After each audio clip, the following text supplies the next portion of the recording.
Hey guys, Christina Ritchie. If you want more pars, let's take a look at this puppy. How much should it move in the backswing and downswing? Where should your eye line be in the swing? A lot of players are asking this question. I want to answer it. All right, and it really depends on your style of swing. There's no cookie cutter one solution for this. You ready? Let's get to it. So I get this question asked a lot. Where should my eye line be in my golf swing? All right, as I'm coming into the ball, sometimes I don't even see the ball. Sometimes I try to keep it on top of the ball or behind. Where should it be? And that's a great question. If you're a player that has a lot of rotation in your golf swing, so if you're a player that has really, really good rotation and you keep your head really centered, your eye line is going to be pretty much on top of the ball, all right, with a 7-iron ball in the middle.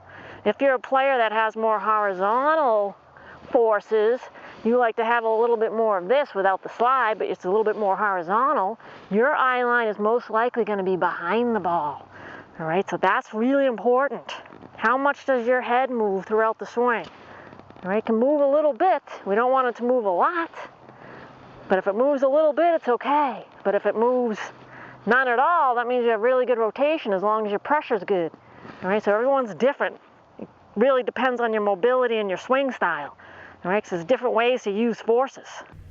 All right, so we have Rory and Stacy. I'm going to show you a bunch of different pros and how they move their head so you can see that there's no cookie cutter head movement. But as we go through it, you'll start to see a pattern. And then towards the end, I'll show you mine. And the good news is I fall inside of that pattern. The key for you is to find out if you fall in that too. So here we have Rory. His head is really centered in that box. So he has really, really good rotation. Even when he moves his pressure forward, his head is lowered, but it's still pretty centered in that box. Right, so he doesn't have a lot of head movement at all. I mean, that's pretty impressive. I personally like to minimize head movement just because it creates in my mind a little bit more consistency. But we got Stacy over here who's super consistent and she has some head movement. Let's take a look. Okay, so she's moving to the edge of that box, even sneaking out of it. And she recenters. And she backs up a little bit. This is with the driver. Centered. Alright. Alright, we got Minji Lee here on the left, Tiger on the right. Let's check out Minji Lee. I like her name. Minji Lee. I just like saying it. Alright, so she moves to the corner of the box. And she keeps back there. She stays back here because it's the driver. Alright. Now specifically just looking at the head movement during the backswing and through impact.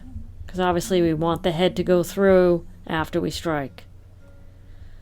Alright, so she has a little head movement but stays in the box. And stays in the back corner of the box in the downswing. And most pros do that with the driver because it helps to launch it. A Tiger. That driver's head box too big? Not really. Right, so he goes to the corner of the box. Yes, he does. And he stays in the corner of the box. But you can see how his head's moving. So he hit the shot. He's in his follow through. And now he's letting the head come up. Where I see players go off is they keep the head down too long and then they can't get to their finish. And that will create pulls and hooks. Alright, good stuff. Alright, so we have Charlie Hull, Brandt Snedeker. Let's take a look. Charlie Hull. So she stays pretty centered. Very centered. She falls back. Again, that's with the driver. Really nice. Look at that. So she has a vertical jump big time. I'm segueing. Alright. So the head falls back. Very nice. And then Brandt over here. Let's see what he does with an iron.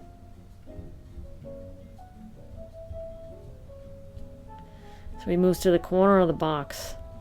So his eye line, again, his eye line. When he moves forward, his eye line moves here.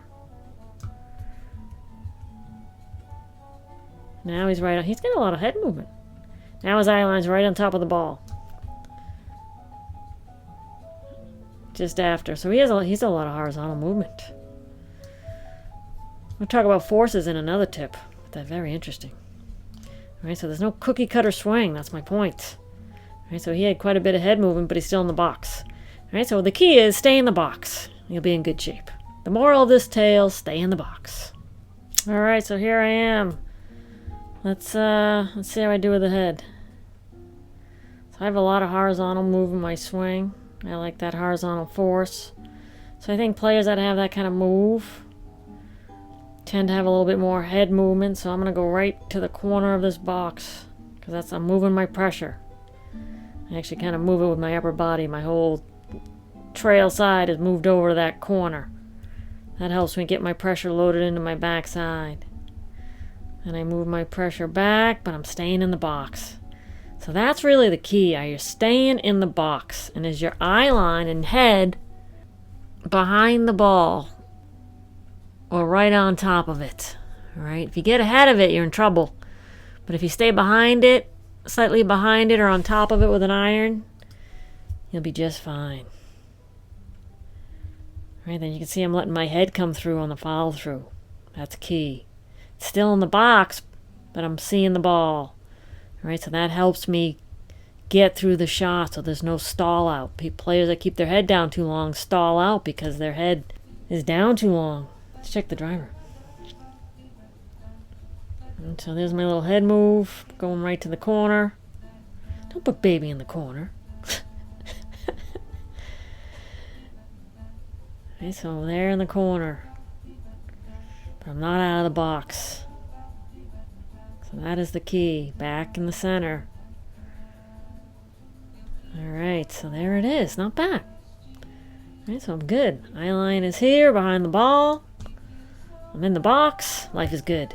Alright. So grab your phone and find out where your box is.